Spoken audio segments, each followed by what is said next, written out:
Example 28, ये भी अपने आप में एक दमदार एग्जाम्पल है। दमदार, दमदार का मतलब दम है इसके अंदर। एग्जाम्पल नंबर 28 को जरा ध्यान से देखिएगा। ये भी एसी जनरेटर के ऊपर बेस बहुत अच्छा न्यूमेरिकल है, बहुत अच्छा। देखो हमसे क्या कहना चाह रहा है, हमसे कह रहा a rectangular coil of wire has dimensions इतने।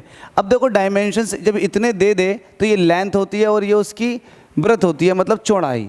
तो इसका मतलब कहीं ना कहीं आपको एरिया देने की कोशिश कर रहा है एग्जामिनर कॉइल का। तो आपको यहाँ लिखना होगा सॉल्यूशन और डायरेक्ट लिखते चले जाओ कि गिवन दैट में आपको क्या दे रहा है, एरिया दिया है। एरिया क्या होता है इनकी, इससे मल्टीप्लाई। अब 0.2 की जब 0.1 के साथ मल्टीप्लाई करूँगा तो वैल्यू आ जाएगी 0.02 मीटर स्क्वायर। ठीक है, ध्यान रखना। इसको मैं ये भी कह सकता हूँ 2 × 10⁻² मीटर स्क्वायर। ठीक है, एरिया आपको दे दिया। आगे बोल रहा है द कोइल हैज़ 2000 टर्न्स। आपके पास 2000 टर्न भी है, तो number of turn in the coil वो कितने हैं, 2000। आगे बोल रहा है the coil rotates, coil rotate कर रही है in a magnetic field about an axis parallel to its length and perpendicular to the magnetic field. Rotation जो है वो मैग्नेटिक फील्ड के परपेंडिकुलर है और यहाँ पर मैग्नेटिक फील्ड की वैल्यू भी दे रखी है 0.02। तो मैग्नेटिक फील्ड रखा 0.02, इसको भी मैं कह सकता हूँ 2 × 10⁻² टेस्ला, क्योंकि वेबर पर मीटर स्क्वायर को आप क्या कहते हो, टेस्ला। आगे बोल रहा है the speed of the rotation of the coil is 4200 RPM. ये आरपीएम रिवोल्यूशन पर मिनट, एक मिनट में कितने चक्कर लगा रही है, 4200। लेकिन आपको एक सेकंड में देखना होगा कितने चक्कर लगा रही है। तो ये आपको फ्रीक्वेंसी दे रखी है, कितनी है, 4200 आरपीएम। इसको सही करके लिखेंगे 4200 और 60 से डिवाइड कर देंगे तो ये आ जाएगा आरपीएस, रिवोल्यूशन पर सेकंड। 10 से 10 खत्म, 6 × 7 = 42। तो फ्रीक्वेंसी आ जाएगी 7 की 0 से मल्टीप्लाई करेंगे मतलब 10 से 70। तो फ्रीक्वेंसी आपके पास आ चुकी है 70। तो फर्स्ट पार्ट पूछ रहा है maximum value of induce EMF. Induce EMF बताना है कॉइल के अंदर, वो भी उसकी मैक्सिमम वैल्यू। तो फर्स्ट पार्ट आपको मैक्सिमम ईएमएफ चाहिए जिसकी वैल्यू होती है NBA ओमेगा। अब यहाँ ओमेगा नहीं दे रखा तो ओमेगा को हाथों हाथ ब्रेक कर लेंगे 2π × फ्रीक्वेंसी में। ठीक है, अब सब मल्टीप्लाई में सॉल्व कर लो, n की वैल्यू पुट करो 2000 है ये। B कितना आपके पास मैग्नेटिक फील्ड 2 × 10⁻² है। एरिया कितना आपके पास, अगेन 2 × 10⁻² है। ये आपने तीनों वैल्यू पुट कर दी, 2 ऐसे रहने देंगे और पाई की वैल्यू रख देंगे 22/7 और फ्रीक्वेंसी आपको 70 दे रखी है। ठीक है, इसको सॉल्व करो।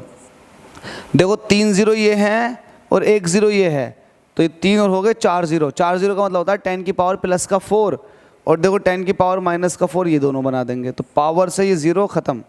2 दूनी 4 दूनी 8 दूनी 16, तो 16 तो ये हो गए। 16 की मल्टीप्लाई हो रही है 22 के साथ, यहाँ 7 बचा, 7 ने 7 को कैंसिल कर दिया। 16 की 22 के साथ मल्टीप्लाई करेंगे तो आप ऐसा हिसाब लगा लो कि 22 के साथ 16 की मल्टीप्लाई करें, 16 दूनी 32 का 2 कैरी 3, 16 दूनी 32 और 3 352। ये आपके पास वैल्यू आ चुकी है 352 और ये बोल्ट में आएगा चूँकि ये है इंड्यूस्ड ईएमएफ। उम्मीद करता हूँ समझ में आ गया होगा। तो फर्स्ट पार्ट का आंसर ख़त्म। आपसे यही पूछा था कि इंड्यूस्ड ईएमएफ बता दे, तो आपने उसको बता दिया। अब सेकंड वाला पार्ट देखो, हमसे कह रहा है instantaneous value of induce EMF. Instantaneous का मतलब होता है किसी पर्टिकुलर टाइम पर, किसी पर्टिकुलर टाइम पर। और ये कह रहा है कि तब बताओ जब कॉइल जो है वो शुरुआत से 30 डिग्री पर घूम चुकी हो, इनिशियल पोजीशन से। जब इनिशियल से मैक्सिमम की तरफ को जाती है तो 90 डिग्री पर मैक्सिमम ईएमएफ मिलता है, क्योंकि आपको पता है ईएमएफ का फॉर्मूला होता है E = E0 sin ωt। और ये मैक्सिमम तब होता है जब थीटा की वैल्यू कितनी हो, 90 डिग्री। जब थीटा की वैल्यू 90 डिग्री होगी तो यही तो थीटा है ωt, तो मैक्सिमम मिल जाएगा। और अगर ωt की वैल्यू 0 डिग्री होगी तो मिनिमम मिल जाएगा। तो कहने की बात ये है ωt मतलब ये एक तरह का एंगल है। अब जितना भी एंगल आप दोगे उस पर्टिकुलर एंगल पर आपको इंड्यूस ईएमएफ मिल जाएगा। ये बड़ी ज़बरदस्त बात बोल दी मैंने। ठीक है, तो आपको इंड्यूस ईएमएफ बताना थीटा = 30 डिग्री पर। तो ये आपके पास इंड्यूस ईएमएफ कितना होगा, E = E0 sin θ। ωt की जगह आप थीटा कह सकते हो, बिल्कुल कह सकते हो। E0 की वैल्यू आपने फाइंड आउट की है 352 और साइन यहाँ पर रख देंगे 30 डिग्री। अब साइन 30 डिग्री की वैल्यू कितनी होती है ये आप लोग मुझे बताएंगे, जल्दी से बताओ। 1/2 होती है। तो 352 का आधा काटो, 2 से काटो 2 एकम 2, 1 बचे 2 सत्ते 14, 1 बचे 2 छक्का 12, 176। तो आपसे इंड्यूस ईएमएफ पूछा था, 176 वोल्ट होगा। ये तब होगा जब कॉइल 30 डिग्री तक रोटेट कर चुकी होगी इनिशियल पोजीशन से। तो कुछ टफ है क्या? टफ नहीं है, लेकिन मेहनत बहुत है। तो मेहनत को अप्रिशिएट कर दो। कब तक क्यों कंजूसी करोगे? लात मारो सब्सक्राइब वाले बटन पर, सब्सक्राइब हो जाएगा। वीडियो शेयर कर दो अगर आपका दिल चाहे तो। Thank you so much. कसम तो खिलाऊंगा नहीं आपको अम्मी अब्बू की।